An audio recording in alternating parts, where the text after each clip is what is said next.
Fresh na naman ang mag namin na yan. Fresh na ang baby ko. Pakis na ako. Ang bango-bango naman na yan. Bango-bango na. Ang bango-bango na ng binata ni mama. Oh. Say hi ka doon sa mga friends mo. Say hi. Ang galing. Patulog ka. Basa pa po.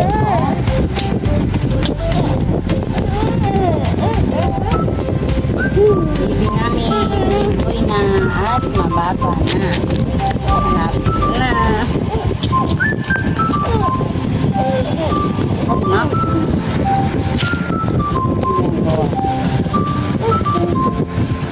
Hi ka daw kay. Hi. Pabebe po siya kasi galing ko nila. Naiwan ng mama niya.